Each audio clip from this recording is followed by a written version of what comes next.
Good evening, everyone.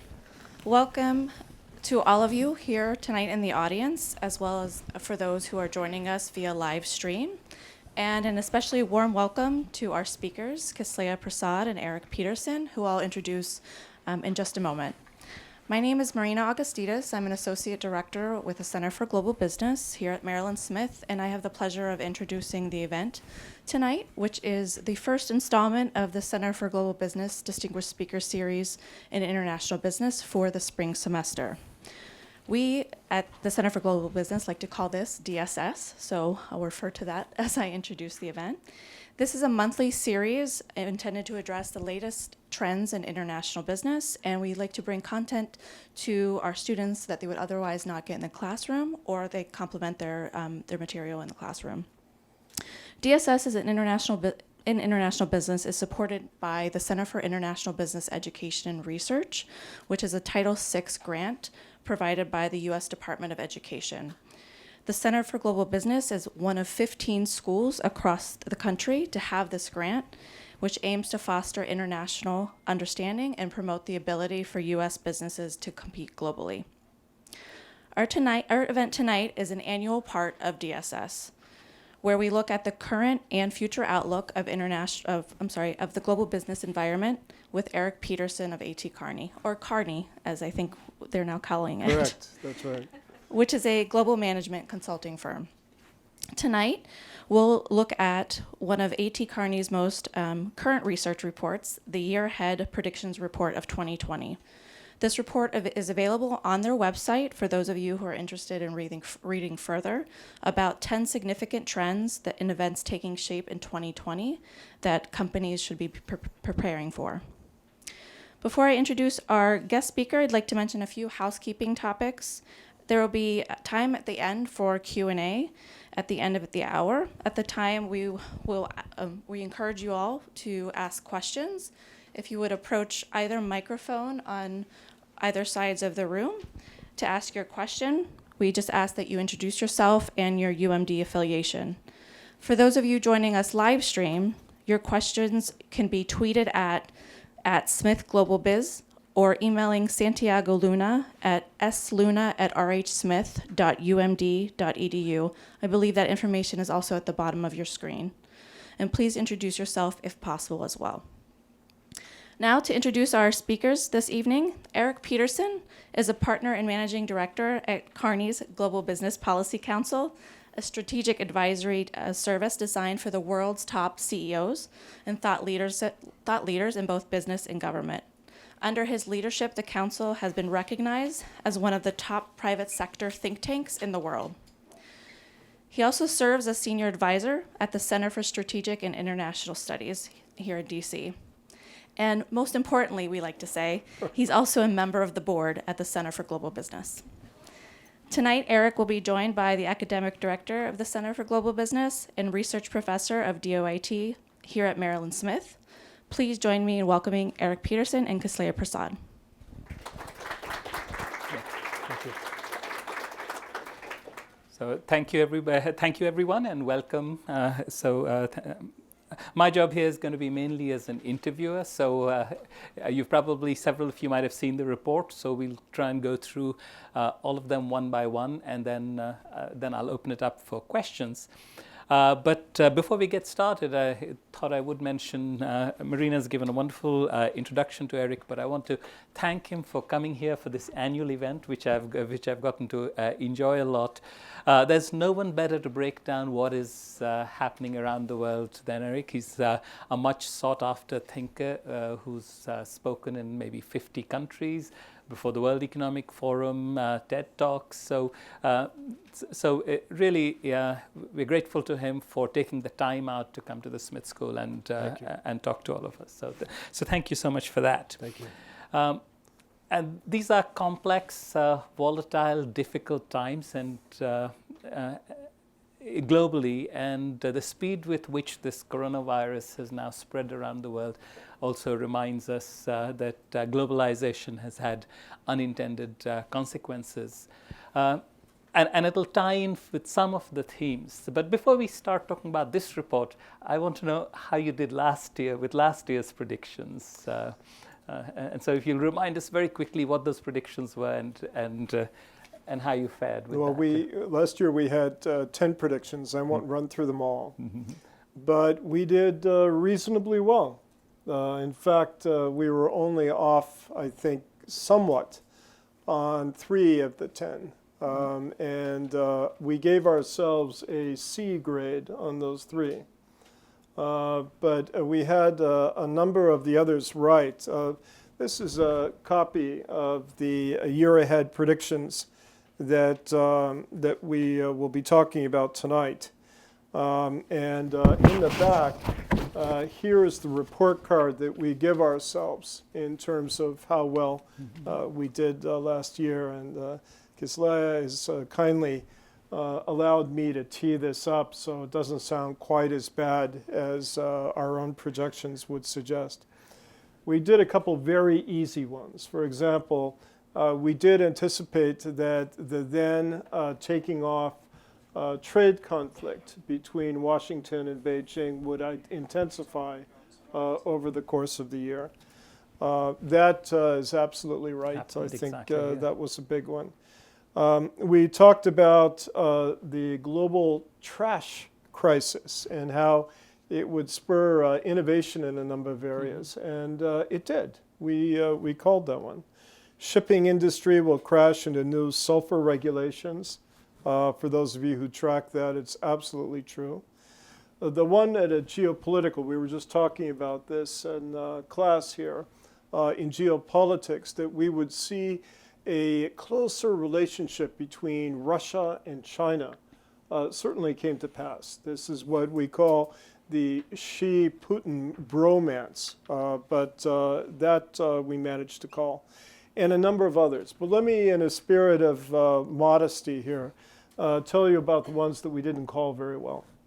The first was we thought that a sand shortage would create some more profound dislocations on global construction than it really did. There was a fast substitution of trading elements there that we didn't project very well. And the one that we took the biggest bath on, that I'll confess here publicly, is this one. Prediction 2 from last year. Bitcoin will lead the consolidation and maturation of the cryptocurrency market. For those of you who are heavily invested in Bitcoin, I'm very sorry that we were wrong, but we were. But we gave ourselves a 50% on that one, but I think we could have been even more difficult on ourselves. Yeah. So we did all right. But that's fairly good. As this old saying goes, it's very hard to predict, especially the future. So I think that worked out really well. So let's get to this year's report. So when I was reading this year's report, a general sense I was getting, before we get into the individual ones, that our time of reckoning with the consequences of climate change is becoming very, very close. And I think that runs through a number of those. So maybe I'll start with the first one that, most recently Greta Thunberg has become a household name and the face of the climate change movement. And she's been passionate about raising the alarm about the fact that time is running out for people in her generation. And it's no longer the hypothetical of my childhood, and it's scary that the science was basically settled back, back in the 70s and 80s, but we still haven't done much about it. But your report speaks in fairly dire terms about a generational war that is heating up, and can you talk to that? Sure. This is a tough one to begin with. But the way we see it, some of the generational divides now are getting wider and wider. And Thunberg is emblematic of that widening divide right now. Quite extraordinary when you think about lack of action on climate change. We were talking about this in the class immediately prior here, accumulation of debt that will be passed to the younger people in this room and their cohorts in the future.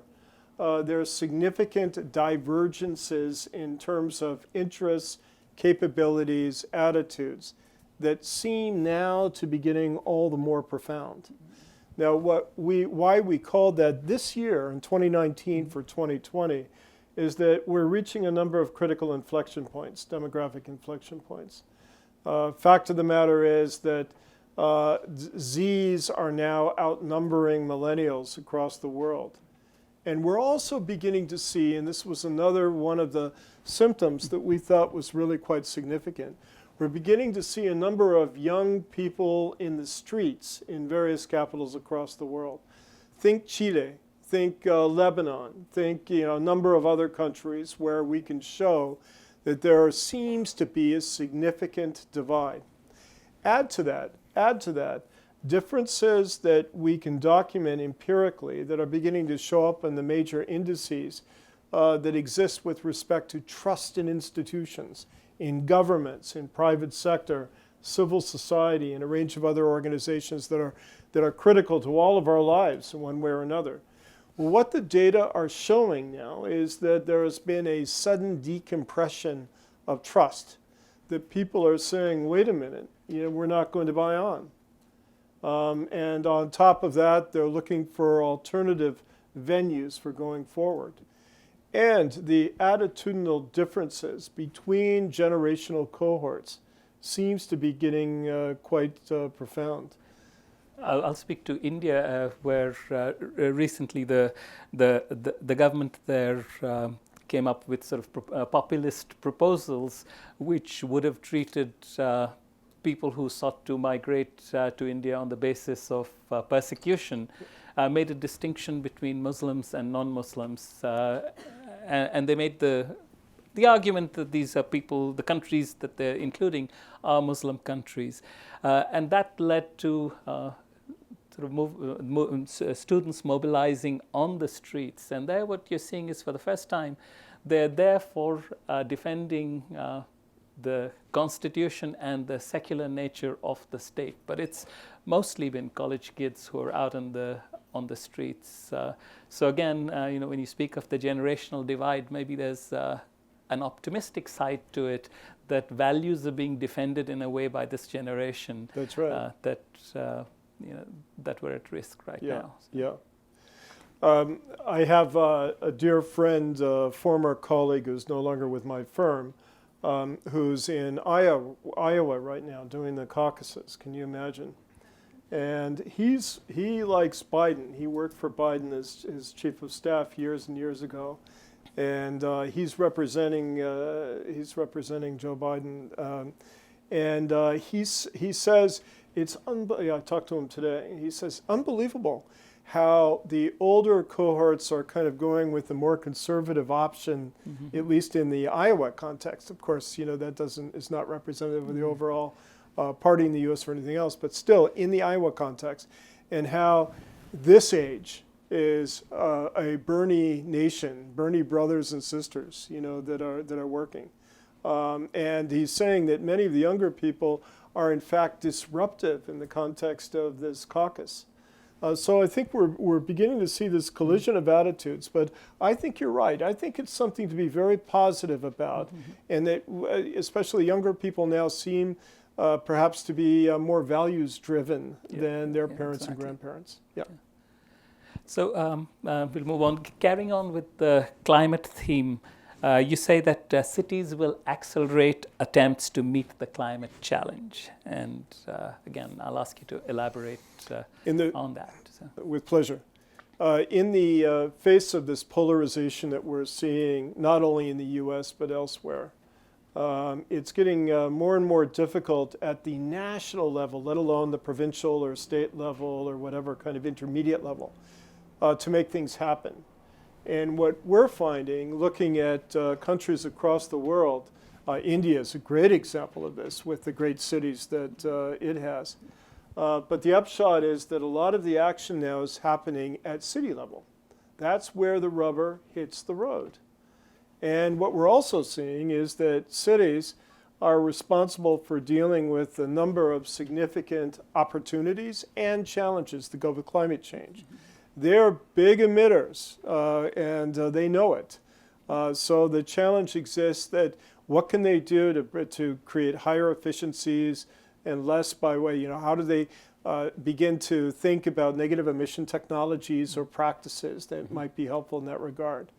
And then on the other hand, there are a number of very innovative programs that have come to be, a lot of examples that we endeavor to highlight in our report, which suggest that really we're seeing a grassroots revolution in effect on broader environmental issues happening at not the national level, but at the city level. And that's because, well, you know, if you're living in Miami, you're at risk from climate change in a way that you're not if you're living in the heartland. Though even there, I mean, all the floods, which is going to lead to the next question, floods and other things that are direct consequences. So much of what cities have to do is to plan for, now not in the very distant future, what are they going to do about flooding? Because so much of the human population around the world lives in coastal regions for sensible traditional reasons, access to water and transportation. But that's something we need to do something about. But moving on, in part because of the climate crisis, but also for other reasons, disasters have become more frequent. Right? And human populations are also often in more vulnerable situations, and you speak of a disaster economy emerging. And I think we tell our students nowadays that the artificial intelligence is in the future and you need to prepare for that. But unfortunately, a promising industry of the future is abatement and management of disasters. And how does your report see the disaster economy and what industries are going to be hot in the context of the disaster economy? 2019 was a disastrous year. And by that I mean that there were a number of significant and costly disasters in various countries and regions that really set back the broader social and political agenda in significant ways. And that's tragic. We can all stipulate to that. But what we're beginning to see now is a more refined and harmonized attempt by a whole range, a coalition of actors to address the consequences of these disasters. For example, there are a number of companies and skills and capabilities that are now being developed to take on some of the hurricanes and the flooding and the other consequences that come with this. And we're seeing it is fortunately, Kislai, it's a growth industry. Growth industry, yeah. And that's why but we're feeling pretty sure that we'll see significant growth in this area over the year ahead. I remember years ago I was called to the White House, and there were a number of corporate representatives there, and they wanted to talk about the National Security Council, how these large corporations could work to address some of these disasters. And we talked about everything. How does Walmart use its vast parking lots, that the aggregate size of which is, very, very big and, could be very helpful in the case of, these kinds of, whole range of communication issues involving telecommunications companies. But what was clear to me then was that there wasn't a lot of pre-positioned communication, thinking, authentically strategic thought about what could be done. And now we're seeing a difference in that. The circumstances are tragic, to be sure, but at least we seem to be doing a little more than we had before. Yeah. And in many parts of the developing world, kinds of cyclones that would have caused death toll in the thousands, now barely a handful of people. So early warning systems have become good, and then just the logistics and pre-preparation, getting food and other things to people very, very quickly, medical help. So that's all become good. But that's, again, part of this industry that's arisen on dealing with disasters. But even in this country, the case of Puerto Rico, I don't know if we have anybody from Puerto Rico here, but what a tragic set of circumstances that was, and we see evidence of misallocation of resources there in the U.S., which is just tragic. And to be sure, we need to be thinking about a number of developing world countries as well. Yeah. So again, this one question, another issue that hit home for me, again, from being originally from India. So one of your predictions was on the water crisis. And unfortunately, we're seeing a lot of that. So I think in Tamil Nadu, there was a very bad water crisis last summer, people having to queue up in long lines to take away small amounts of water for cleaning and cooking.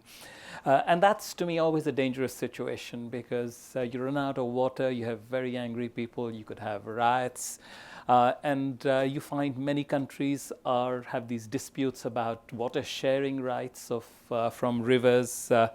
And again, climate change has a role to play here as well. So a lot of the glaciers that provide water to much of the developing world, many of those are receding in Bolivia, China, everywhere.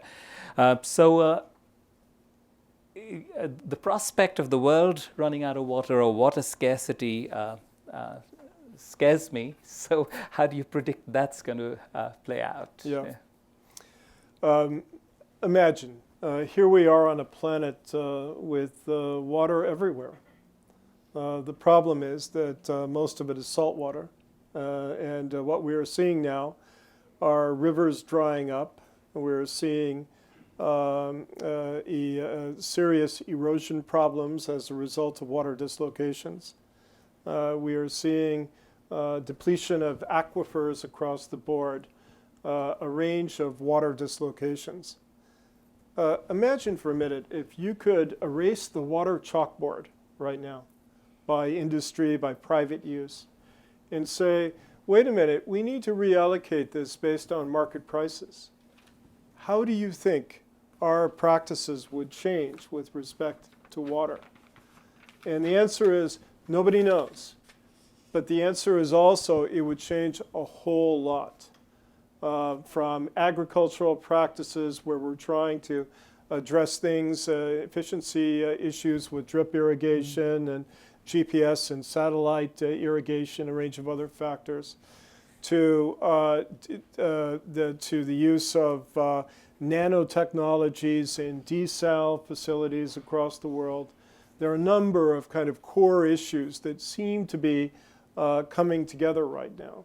But have no doubts, we're on countdown right now because the water dislocations are going to be coming fast and furious. And we think that this year we'll be seeing, in particular, a lot of them because of the rapid shift in weather patterns that is creating drought conditions from Latin America, creating difficulties in Africa, certainly in South Asia and elsewhere. And so our view is that in the end, we're going to be seeing these serious water issues on the one hand, but on the other hand, on the more positive side, that companies, NGOs, and scientists and others are coming up with much smarter, much more efficient ways to make things happen. So we can be hopeful, but I think we have our hands full. And if there's anyone here who can walk away from this event tonight saying, look, I'd like to focus on water, because think about it, human health, the cohesion of societies, broader economics. If you look at governance issues, you know, when you have several countries on a river, whether it's Ethiopia, Egypt, or whether it's the Tigris Euphrates, or whether it's the Colorado River here closer to home, these kinds of competing interests on limited water resources are going to get all the more difficult for us to sustain. Exactly. Again, to elaborate on the point that there's always a positive side to the story, you think of a country that took a disadvantage and turned it into an advantage. Israel is a great example. So the country is a lot of water shortage, but they've become the leaders in the technology to optimally use small amounts of water, desalination, drip irrigation, for things like that, and that technology has become an important export industry for them. So often these things, when you have difficulties and problems, you can creatively turn them around into advantages. We'll turn on to a topic that's less grim, and it reminds me of some of my favorite restaurants in the DC area. This is the halal market. Halal. And so first, if you could tell for everybody what is halal, and then why you predict that the halal market is poised to take off right The now. halal market is, as we define it, are a range of products and services that satisfy the Muslim community. And in our view, it is on absolute takeoff right now. And that at the core of it is the broader food, set of food products. And I'm no surprise to you, I'm with you on that. There's some wonderful examples here in the Washington area. But it runs the gamut in terms of services that are geared to observance of Muslim practices. And we think that this economy is going to go big places in the next couple of years, but in particular, we're expecting a spike this year. So is the reason for it the state of the economies? Yes. Okay. So we've looked at correlations in terms of Muslim communities in various economies, and what we're seeing is a strong correlation between positive growth prospects and what we think will be higher per capita consumption. So we'll move on from halal to the tech sector, and we'll talk first about the race for race for 5G, which is maybe we'll get a chance to talk about it later. What Boris Johnson's done there has been quite fascinating with 5G. But I noticed that you make the prediction that the US will encounter challenges. So I was hoping you'd first again tell everybody briefly what 5G is. They might already know, but just as a reminder. And then why does it take off now, and where is the US placed in this? 5G's latest generation in communication, which will create new capabilities far beyond the already remarkable iPhones that you have in your pockets. It will, in fact, empower the Internet of Things and the remarkable convergence of all kinds of devices and sensors and other elements that will make up our society in the next few years. 5G is a very, very big deal. And there are a number of national and also corporate players now that are trying to take a commanding heights position. How many of you watched the Super Bowl last night? Quite a few of you, right? You saw a few 5G commercials last night, and it was absolutely no surprise. Those are the private companies, but if you look behind the scenes right now in terms of the component parts of technology stacks between the US and China, for example, 5G is one of two areas, that and artificial intelligence, that are the big proxies now for national competition in the technology space. So whoever can get to 5G first will have considerable advantages. Artificial intelligence, same thing. AI, same thing. But we all need to be watching the 5G race. Now, we have our doubts, though, about the US because there's pushback. The not in my backyard syndrome of towers, local pushback in terms of localization of elements, we're beginning to see the signs of a kind of techlash here. Again, at the city and state and provincial levels in the community. And the upshot here is that we think that we may see some slower than expected progress on people who don't want towers in their backyard and a number of other factors. Yeah, could you also speak about Huawei? Because I thought it was fascinating. Boris Johnson, more than anything else right now, he needs a free trade agreement or something, some kind of a trade deal with the United States. And he took the risk of making President Trump very unhappy by saying that they won't shut Huawei out of the network that's being built in the United Kingdom. So tell us a bit about Huawei, its leadership in this field, and how our policies towards Huawei affect the state of the U.S. in this race. Your question is structured very well because it is leadership in the field. Huawei has a very significant position in the movement to 5G right now. And we have seen in this country the development of concerns that Huawei hardware may allow for backdoor or some other kind of intervention, and that there are non-commercial links, non-commercial factors linked to national security that should be considered.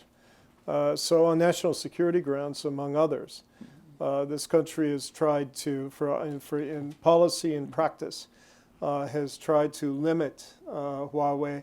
There have been some legal battles and some other issues that I won't touch on here, but suffice it to say that I mentioned the connection between competition on key technologies, exponential technology issues between Washington and Beijing. And 5G is a very, very significant part of that competition. So where will it all go? What we're seeing is a clash of systems here. Mm-hmm. And my guess is that we're likely to see a number of countries that don't have the capacity to come up with the vast technology capabilities that the U.S. and China, as part of the Make in China 2025 and some of the other broader national efforts, are coming up with. And what that means is they're going to be caught in the middle in one way or another. I had the opportunity to meet with a business figure from Australia recently who said, you know, we're caught between a rock and a hard place. On the one hand, we have the very strong economic links to China in our own neighborhood, but you know, we've had a kinship and a political and security connection with the West for a long time too. How will we balance that, he asked. And I think that that's probably a mere down payment on what a number of countries are going to be doing. Are we on the verge of a technology Cold War? You know, it's a good question. I hope not. But in the end, we need to be thinking in ways where we can, I hope, more constructively avoid these kind of confrontations and also the negative effects that it creates. Thank you. So from the 5G race to the space race, so it's getting awfully crowded out in space right now. So what do you think of the space race? And then after that, I'll ask you about the President's Space Forces as well. So. Well, I have to do the Star Trek on that, right? Yeah. But look, this space race.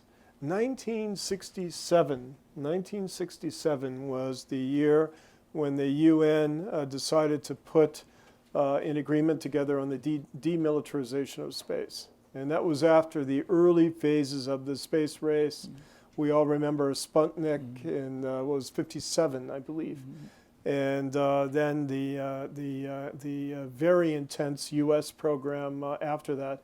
And there was concern that there would be huge militarization of space after that. And then we took a pause. Mm-hmm. We flew to the moon and spent some time there. Yeah. And now the number of players has multiplied quite considerably, the number of space powers on the one hand. And on the other hand, we now have a number of companies in the mix as well. Yeah. Spacex is the one that we're all watching. I mean, I don't know about you, but it took my breath away when I saw the booster come down and stick it on a raft in the middle of the ocean. I mean, it's just unbelievable. In the old days, we'd be waiting for the parachutes to deploy on the capsules, and just a whole different world. Well, now, as a practical consequence of this orchestra of space players, now we're seeing the introduction of massive numbers of elements in low Earth orbit and higher. And there was a lot of stuff up there already. So now we have to be tracking things very carefully. You probably saw in the news a few days ago that we had a near miss over Pittsburgh, I believe it was.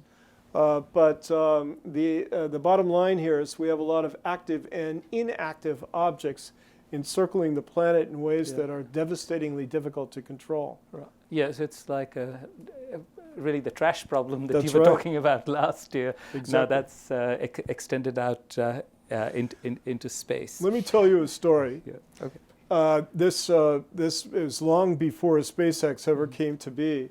But the Soviet Union used to have a series of satellites called the Cosmos satellites, a few of which are still kind of going around so far as I know. And they had degraded coverage in 1992 when a scientific rocket launched from the Andøya test range in Norway set off an alert that took the nuclear football to the then Russian president. And they lit it up with launch codes and everything else because they were afraid that a mere scientific rocket, which was designed, by the way, to study the northern lights of all things, was an attack on the Soviet Union.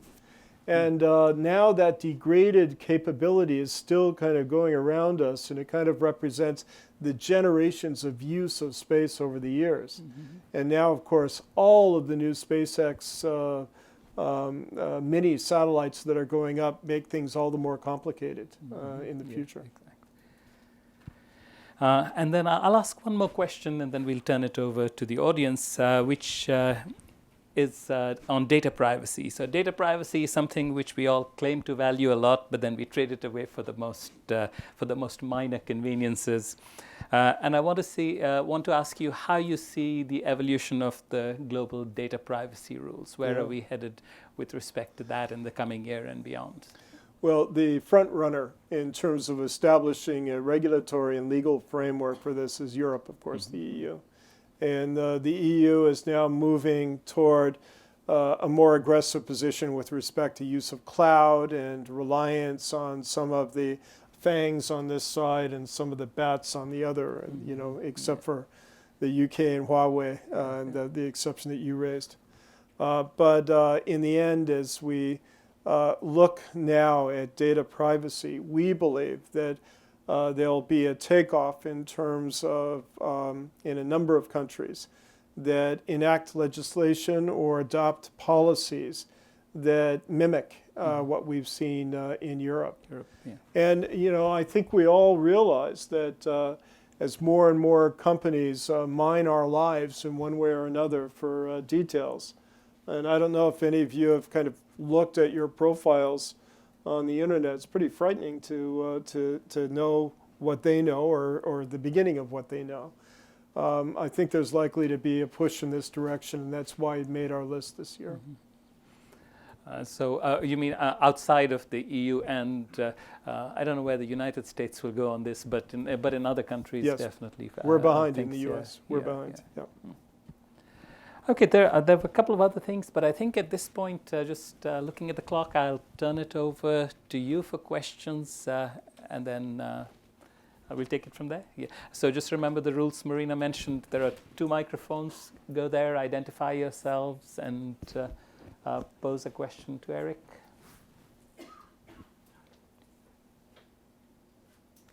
I'm going to drive home thinking they agreed with every word I said, you know. Well, while you're coming up with... Oh, please, go ahead. Yes, either one of the mics, yeah.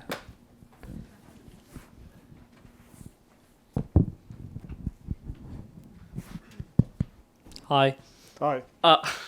I was wondering, a lot of the predictions for 2020 kind of centered around climate change and global warming. What would you advise to businesses to do to be more sustainable and eco-friendly? And what do you do in your everyday life to be more eco-friendly and sustainable? Good, thank you. 2, possibly 3 questions there. Let me unpack them in the order Sure. they were raised. Yes, yeah. First is, yes, we're focused on climate change. And as I said in a class prior to our meeting here tonight, we're in good company in thinking about this. There are a number of groups now that are thinking long and hard about what role private sector in particular can and should be playing in the face of some of the frustrations that we see expressed by Thunberg and others. And if you look at, for example, the global risk index that comes out of the World Economic Forum, you'll see that across the major priorities there that climate change is written into virtually every one of them. And that's as it should be in our view. So at least we're beginning to identify it. Now, second point is, are corporations doing enough to address it? Answer, emphatic no, they are not. Many of them are wishing it away. Many of them are concerned about wringing out costs on bottom line and not thinking about top line growth. Others have skewed incentive frameworks and that are not in a mode to be thinking authentically and strategically about how big ticket a problem this really is. So I hope we can do a whole lot more. And now we're beginning to hear more from a few companies. But the upshot is that it's too little, I hope not too late. But specific things that we can be doing and what I can be doing in my personal life. First of all, what companies can be doing. They can be investing in cutting edge technology now. I'm part of a group called the Energy Transition Institute at Kearney. I'm on the board. And we just put out, I'd invite you to visit the website, very proud of it, looking at decarbonization strategies and a range of other factors. We just put out a report on hydrogen that is fantastic, but the one before that might be even more interesting for this audience. It looks at negative emission technologies and what the very significant complexities at work in that issue. So we need to do a whole lot more to think through options and then try to bring them into effect. What do? I personally try to do what I can for climate change, but I have to admit to you, I travel all the time and my carbon footprint is awful and I feel bad about it. I'm not in Thunberg's position of taking a sailboat every time I have a client meeting in Asia.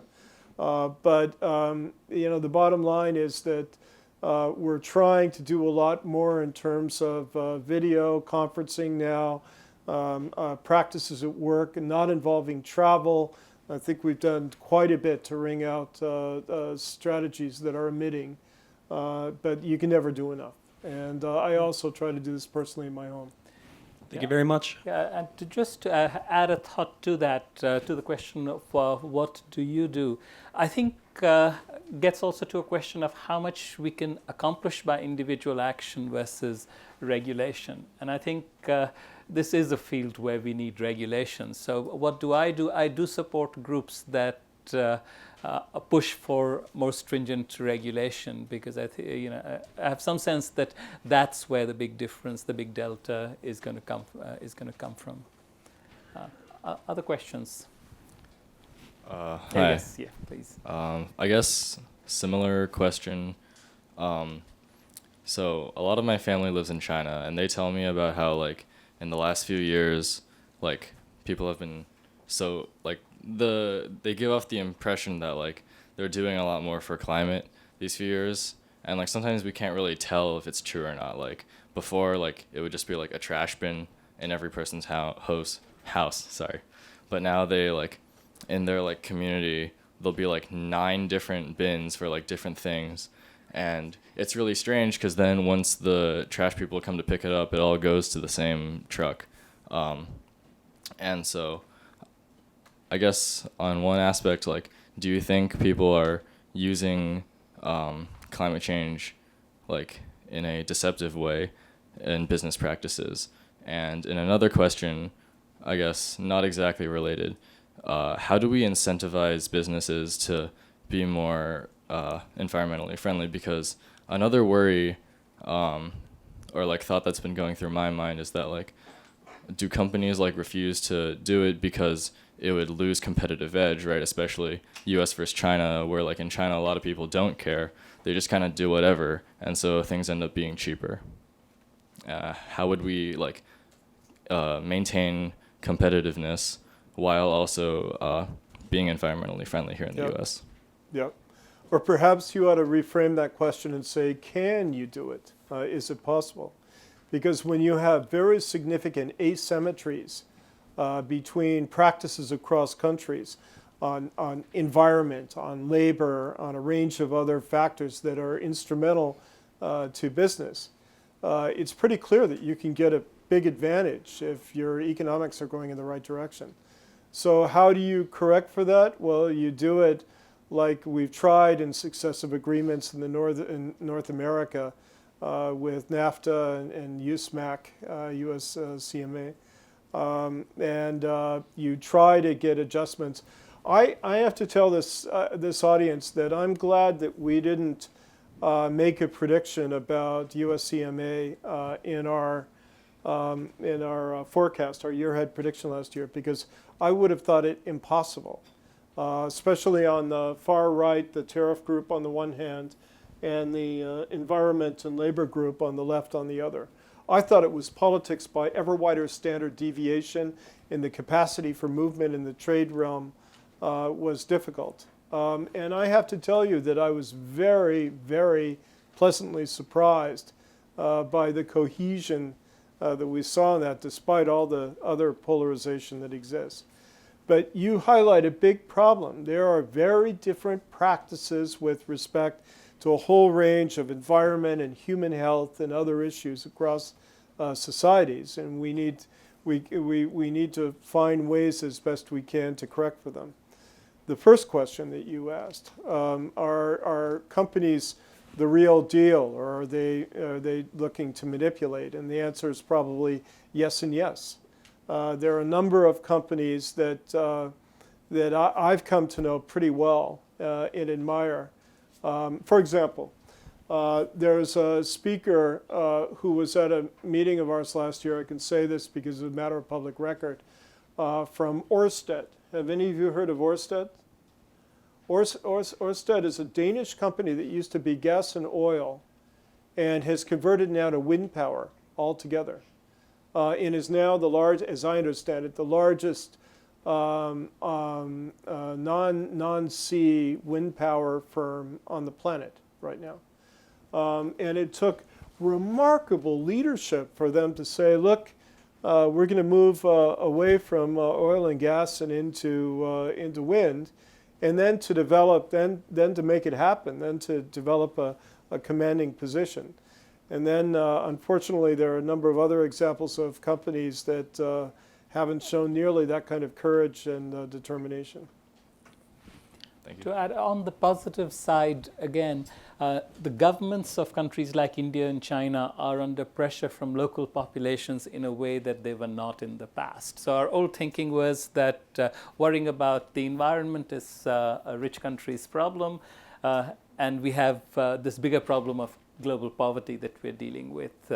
But when you go breathe the air in New Delhi or Beijing at the wrong times of the year, you realize that the incidence of respiratory diseases in children has been going up, and that gets parents worried, and then they're very actively trying to control pollution. So I think there is pressure from on governments now to take care of this problem. Mounting pressure. Mounting pressure, indeed. Yeah. Please. Hi, my name is Lily Harrington, and I'm a marketing and management double major, and I'm a sophomore, just to introduce myself. I wanted to ask about AI, and in the sense that AI is coming. There's no way to prevent it at this point. That has passed, but getting prepared for it hasn't passed. And you spoke on the issue of the U.S. struggling to accept it. Could you speak more to that, and what could we do as the Generation Z or whatever, what could we do to better prepare ourselves, especially as students? AI is a remarkably challenging public policy phenomenon and also social and economic issue. I think by AI, many people understand very different things. But this journey began sometime back with narrow AI, where you could teach a computer to beat you at chess or something like that. We're moving into general AI now, where a computer can begin to replicate what you do every day when you cross the street by looking in different directions and thinking about the depth of the curb and a number of other issues all at the same time. Now we're beginning to see it with autonomous vehicles and that kind of thing. And then soon, we're going to move into this brave new world of supercomputing and generalized or machine learning based AI. I don't know if you've all seen the reports, those of you tracking AI, but they're quite frightening when you see how AI is able to teach itself in a relatively short period of time. What we've amassed hundreds, even perhaps thousands of years trying to develop on our side. For example, those of you who are know the game Go, that would be normally defined as a narrow AI phenomenon. But there was a London-based group that taught itself how to play Go and defeated the best human Go player in the world within a week or so, I think. I don't remember the exact amount, but a few days, the space of a few days. So now the question is, where does it all go? Well, AI still works with parameters and algorithms that we ourselves write. We need to worry whether there are biases or other issues in those algorithms that may surface themselves with these incredible capabilities that we have. But to build on the positive outlook here, I'm very excited about AI. I do not subscribe to the notion that we're all going to become gray goo at some point as a result of artificial intelligence. But what we need to do is be thinking very, very systematically about how AI is controlled, to get back to the point that Kislaya raised about regulation and the role of government and legislation and regulation. And I think we, as a country, will be all right if the entrepreneurial spirit stays alive. Because whenever technology has come in and disrupted some occupations or professions or industries, there are many more that have come up. So yes, I missed the corner bookstore and Amazon killed it, but the internet created so many different businesses and business models that was very hard to foresee back in the early 90s when the internet was coming around. And I think the same thing will be true here. There'll be new industries and new occupations that will come up, and if you just have to be agile and flexible and to find the opportunities and to build on them. And I think entrepreneurially, and you'll be fine as a generation.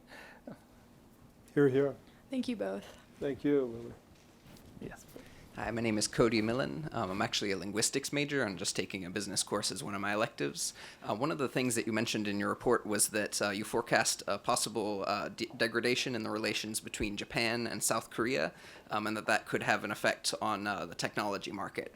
So could you go into a little bit more detail on what would be both the global ramifications of that, and then also what would be the impact to us as American consumers? Yep. Thank you for that, Cody.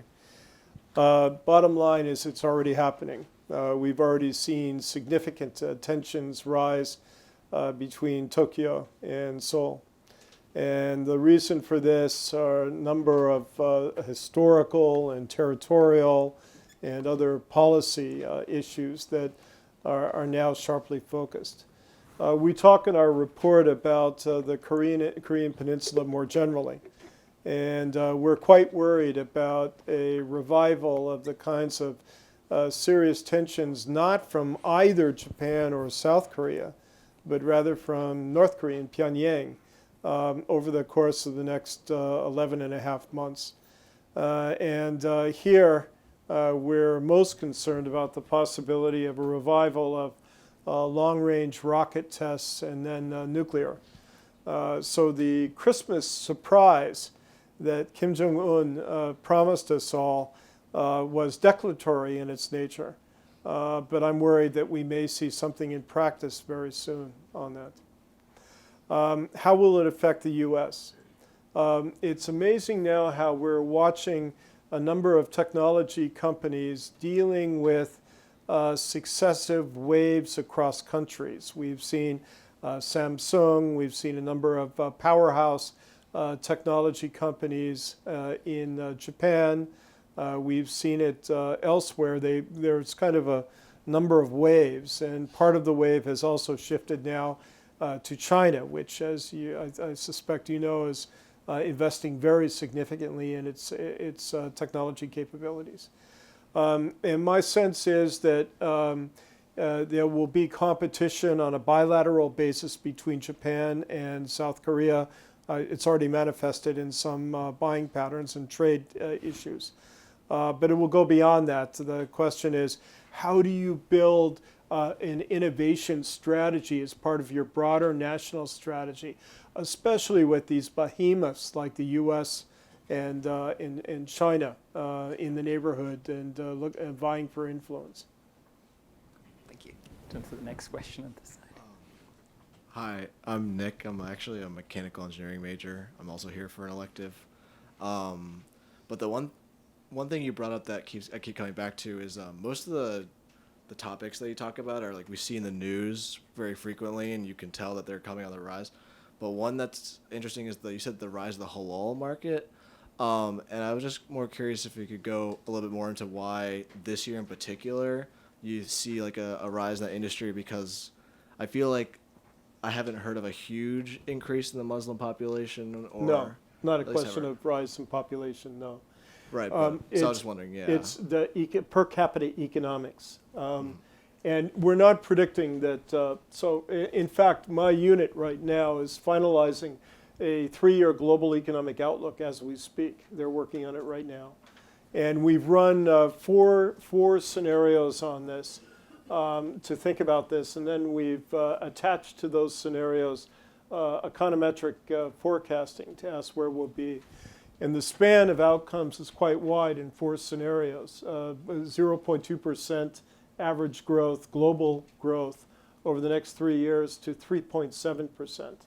But I think that it's likely whatever does happen, and scenarios should be viable, plausible options, all of which we plan for. But I would put my money on a little higher. The IMF is projecting 3.2% for this year, 3.3% for next year, and it's not as healthy. It's not the great boom that we had hoped to see for a number of developing countries, some of which have significant Muslim populations. But it's enough to kind of show huge momentum, in particular in Indonesia and Malaysia, in part of the ASEAN countries, where we expect per capita consumption to rise markedly. So the Big Bang is more or less there, but then across this suite of services that's in the halal economy, the halal community. Thank you. Thank you. So I think we've come to the end of our time. So thank you, everybody, for your kind attention. And please join me in thanking Erik. Warm round Thank you. of applause, please. Thank you.